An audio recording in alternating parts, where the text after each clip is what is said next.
pada mutiara kan penilaian sastra hakikat sastra mendefinisikan sastra anak sebagai karya sastra yang merupakan sudut pandang anak sebagai pusat penceritaan. Pengertian lain seperti dikemukakan oleh Schumacher. Menurutnya, sastra anak adalah karya sastra yang khas dunia dan dibaca anak serta pada dasarnya dibimbing orang dewasa. Dan definisinya menyatakan bahwa sastra anak adalah sastra yang dari segi isi dan bahasa sesuai dengan tingkat perkembangan intelektual dan emosional anak. Sementara menurut Ampera terpendapat bahwa sastra anak adalah buku-buku bacaan atau karya sastra yang sengaja ditulis sebagai bacaan anak. Isinya sesuai dengan minat dan pengalaman anak, sesuai dengan tingkat perkembangan emosi dan intelektual anak. Terdapat dasar mengisyaratkan beberapa hal penting tentang hakikat sastra anak. Pertama, sastra anak dapat diciptakan oleh siapa saja, anak-anak bahkan orang dewasa. Yang pertama adalah dasar penciptaannya, disesuaikan dengan kapasitas intelektual dan psikologi usia anak. Kedua, bahasa yang digunakan harus sangat relevan dengan tingkat penguasaan dan kematangan bahasa anak. Ketiga, substansi atau kandungan karya sastra anak lebih banyak memuat berbagai seluk-beluk kehidupan anak-anak, misalnya bersabar dan cinta pada orang tua maupun keindahan alam. Keempat, yaitu sastra anak hakikatnya diciptakan untuk dibaca oleh anak-anak, walaupun demikian bukan berarti sastra anak tidak dapat dibaca oleh orang dewasa. Adapun manfaat untuk pembelajaran sastra anak. Sastra anak menjadi sangat penting diajarkan kepada anak-anak karena berbagai manfaat dapat diperoleh dari pembelajaran sastra tersebut. Manfaat sastra anak tersebut dapat diklasifikasikan menjadi dua, yaitu manfaat umum dan manfaat khusus. Secara umum, sastra anak mempunyai fungsi utama disesuaikan sesuai pada umumnya, sebagaimana dikemukakan oleh Laura Tilley, yaitu dalam bahasa Inggris read and berarti sangat menyenangkan atau menikmati, sedangkan berarti isinya bersifat mendidik. Fungsi tersebut sejajar dengan pandangan menyebut dua fungsi tersebut dengan istilah fungsi mengajar dan entertain menghibur.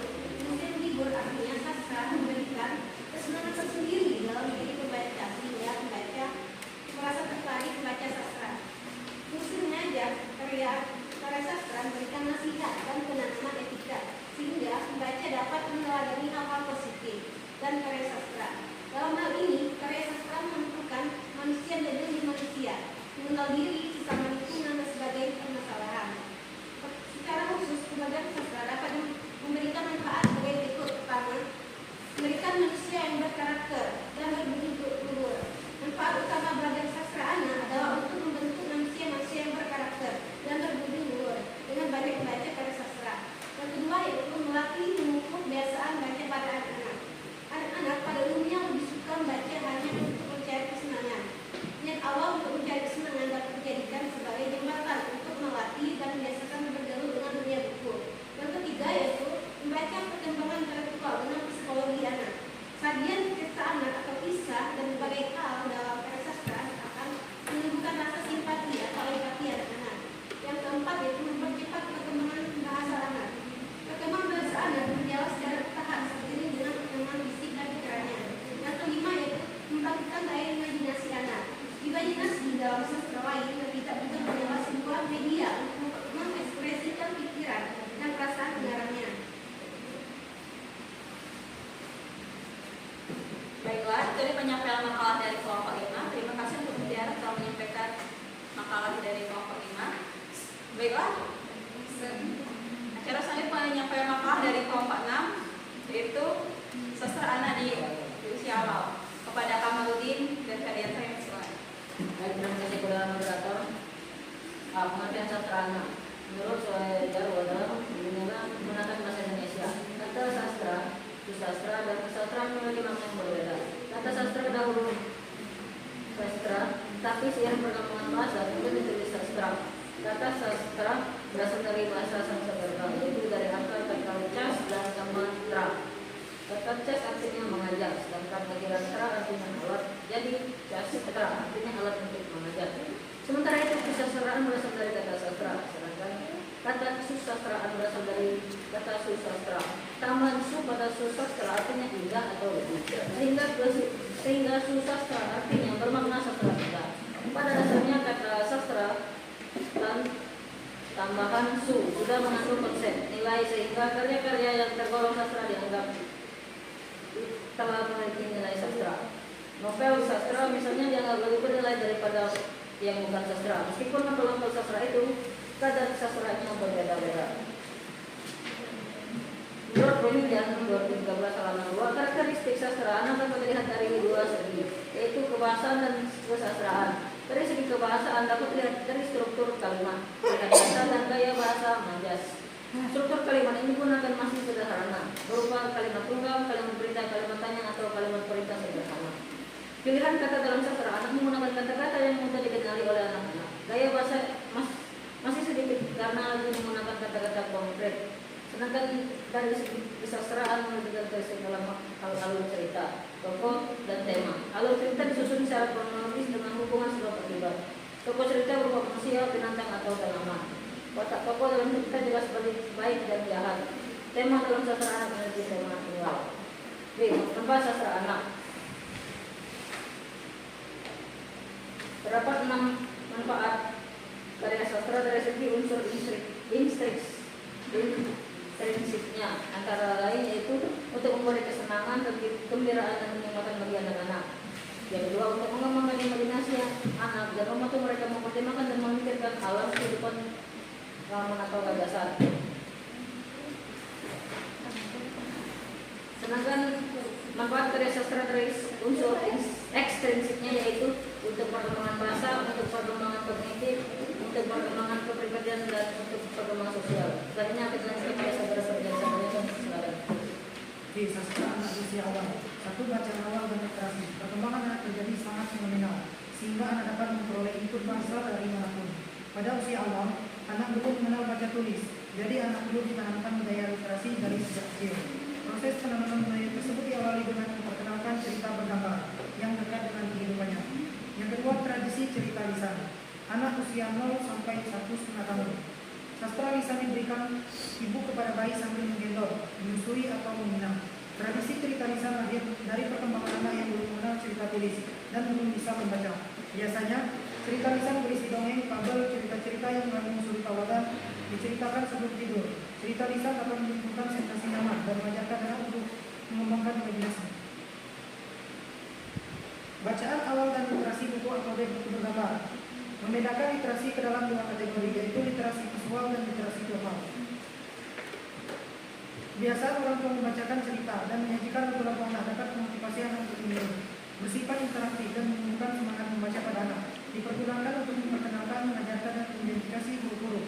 Buku mengasosiasi alfabet terhadap suatu objek, menanamkan literasi visual dan verbal. Adapun gambar dan huruf-huruf kata, fungsi cerita bergambar belajar huruf dan mewarnai gambar dan huruf, gambar dan konsep. Contohnya buku bergambar dibuat pada pengertian yang beragam, baik itu buku alfabet, buku berhitung, konsep maupun buku cerita yang bergambar. Dapat disebut buku bergambar. Format buku bergambar juga beragam, biasanya untuk anak-anak usia awal, format buku besar. Bahasa yang digunakan sederhana dan jalan cerita terdiri dari masalah yang terjadi di tempat dan sudut pandang anak-anak.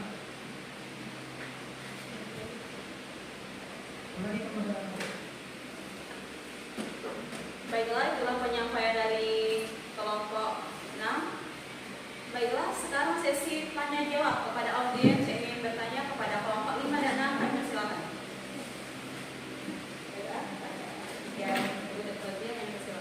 Baiklah, terima kasih kepada moderator. Izinkan bertanya kepada kelompok 5 dengan pertanyaannya, kapan waktu yang tepat untuk anak membaca sesuai dengan umurnya bisa dijelaskan secara singkat menurut sekalian informasi atau baiklah, terima kasih kepada Ibu Fauzia telah bertanya di kelompok 5. Sebaik Oke, adakah audiens yang ingin bertanya lagi? Kepada Sintok Talina, kami silakan. Baiklah, ingin bertanya kepada kelompok 6. Pertanyaannya yaitu, bagaimana sastra anak dapat mempengaruhi pembentukan karakter pada anak usia awal? Terima kasih kepada Sintok Talina.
Terima kasih kepada Anda. Selanjutnya kepada Anda yang ingin bertanya lagi, silakan kepada energi Indonesia. Silakan bertanya. Terima kasih kepada moderator. Saya ingin bertanya kepada kelompok 6. Anak-anak di usia awal biasanya belum bisa membaca. Nah, yang menjadi pertanyaan saya adalah bagaimana cara mengenalkan sastra kepada anak di usia awal? Mengenalkan sastra pada anak di usia awal yang belum bisa membaca. Dan apakah ada perbedaan untuk sastra untuk anak yang bisa membaca dan yang belum bisa membaca? Terima kasih. Baiklah, terima kasih kepada Anda. Selain pada audien, izinkan kami untuk mencari jawaban terlebih dahulu. Baiklah, penjelasannya itu menjawab pertanyaan dari audiens yang memberikan pertanyaan. Pertanyaan pertama kami jawab oleh pertanyaan yang dijawab oleh Fazia, yaitu pertanyaannya, kapan waktu yang tepat untuk belajar membaca? Baiklah, saya akan menjawabnya sendiri, yaitu anak-anak bisa mulai belajar membaca pada usia 3-5 tahun atau pada tahun terakhir taman kanak-kanak 3-4-5 tahun. Jika mereka sudah tahu banyak kata dan tertarik membaca pada usia 4-5 tahun, anak-anak mulai mengenali huruf, kata, simbol, tanda baca, dan suku kata pada usia 5 tahun. Anak-anak biasanya sudah bisa memahami cara membaca dan mengerti cerita yang dibaca bersama orang tua. Orang tua bisa mulai mengenalkan anak-anak dengan membaca sejak usia 1 tahun. Mereka bisa membacakan cerita untuk anak-anak dan mendongengkan anak-anak atau sebelum tidur untuk meningkatkan kemampuan membaca dan menambah kosakata. Pada usia 8 tahun, anak-anak bisa membaca lebih lancar dan mengerti apa yang mereka baca. Pada usia 9-13 tahun, anak-anak seharusnya sudah bisa memilih jenis bacaannya yang mereka sukai. Orang tua bisa mengajarkan anak-anak membaca dengan cara mulai sejak dini. Jadi contoh, gunakan stopwatch, catat bagian yang salah, dan jadikan rutinitas setiap hari. Kepada Putri Fazia, saya terpaksa dan terima kasih. Pertanyaan selanjutnya akan dijawab oleh Kamarudin. Singkat, pertanyaan singkat kalinya pada Kamarudin dan Persidangan. Baik, pertanyaan dari saudara Sinta, bagaimana sastra anak dapat mempengaruhi perkembangan karakter pada anak usia awal? Sastra anak dapat dinilai dapat membentuk karakter dengan efektif karena nilai-nilai dan moral yang terdapat dalam karya sastra tidak disampaikan secara langsung, tapi melalui cerita dan metafora-metafora sehingga proses pendidikan berlangsung menyenangkan dan tidak menggurui. Terima kasih. Itulah tadi pada Sinta Tarina, apakah sudah mengerti jawaban dari kelompoknya? Baiklah, pertanyaan selanjutnya kami akan menjawab pertanyaan dari Abel pada Mutiara yang kecil. Baik, terima kasih kepada moderator. Baiklah, saya akan menjawab pertanyaan dari saudara Abel Akraini. Pertanyaannya itu, apa saja nilai-nilai yang bisa diambil oleh anak dalam pembelajaran sastra? Pertama yaitu memahami dunia. Melalui karya sastra, anak-anak dapat mempelajari dan mengapai dunia mereka sesuai dengan berpikir mereka. Dengan catatan, karya sastra yang benar-benar diperuntukkan bagi anak-anak sesuai mereka. Contohnya, karya sastra yang benar-benar diperuntukkan bagi anak-anak adalah karya sastra yang bertemakan persahabatan. Yang kedua yaitu membentuk sikap positif. Karya sastra dapat membantu kita membentuk dan menanamkan sikap positif pada diri anak. Pembelajaran melalui karya sastra adalah kesadaran akan harga diri, toleransi terhadap orang, keingintahuan tentang hidup, dan menjadikan hubungan yang manusiawi. Terima kasih kepada Mutiara.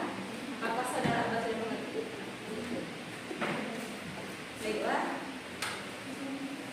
Sekarang kelompok 6 akan menjawab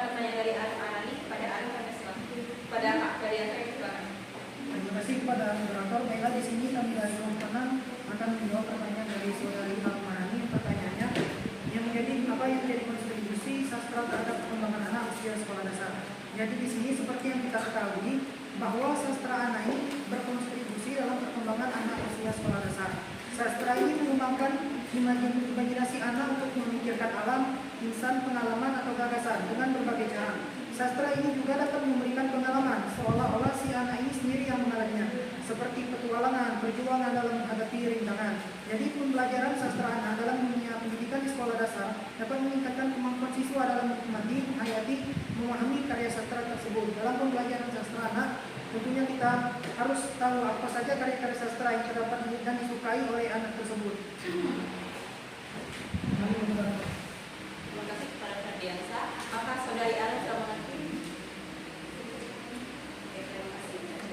Yang selanjutnya itu kelompok 6 menjawab pertanyaan dari Nurjan Veronisa kepada Kamarudin. Silakan. Pertanyaannya ialah bagaimana cara mengenalkan sastra pada anak usia awal yang belum bisa membaca? Terus apakah ada perbedaan yang bisa membaca atau tidak? Cara mengenalkannya adalah dengan bacaan awal dan literasi.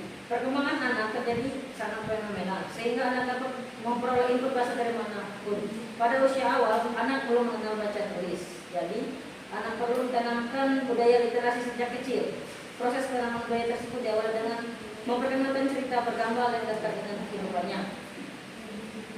Terus yang kedua, tradisi secara lisan. Pada umur 0 sampai 1,5 tahun, sastra lisan diberikan ibu pada bayi sambil menggendong, menyusui atau menimang.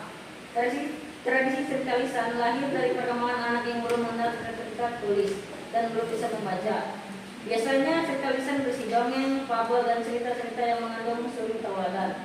Diceritakan sebelum tidur, cerita lisan dapat menimbulkan sensasi nyaman dan mengajar anak untuk mengembangkan imajinasi. Pada umur 1,5 tahun sampai 2 tahun, sastra tulis diberikan secara tidak langsung dan mulai perkenalan dengan buku. Pada anak usia 2 sampai 3 tahun, anak diperkenalkan pada isi buku dan gambar tertentu. Selanjutnya akan dilanjutkan oleh saudara Ferdiansa. Baiklah, di sini izin menambahkan jawaban dari saudara Kamarudin yang belum terjawab. Apakah ada perbedaan antara anak yang bisa membaca dan tidak? Jadi di sini seperti yang telah dijelaskan oleh saudara Kamarudin bahwa proses penanaman budaya tersebut diawali dengan memperkenalkan cerita bergambar yang dekat dengan kehidupannya. Pada anak usia awal, jadi proses pertama yang harus dilakukan sebagai orang tua yaitu harus memperkenalkan kepada anak cerita bergambar. Anak usia 0 sampai 1,5 tahun ini dikenalkan cerita bergambar sampai usia 2 sampai 3 tahun.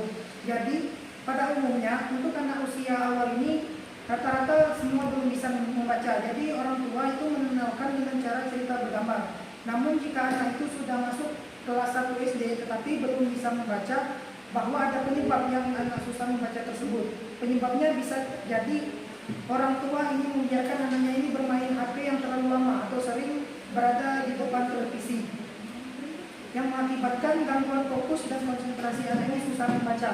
Seringkali mengalami kesulitan dalam mengembangkan keterampilan membaca.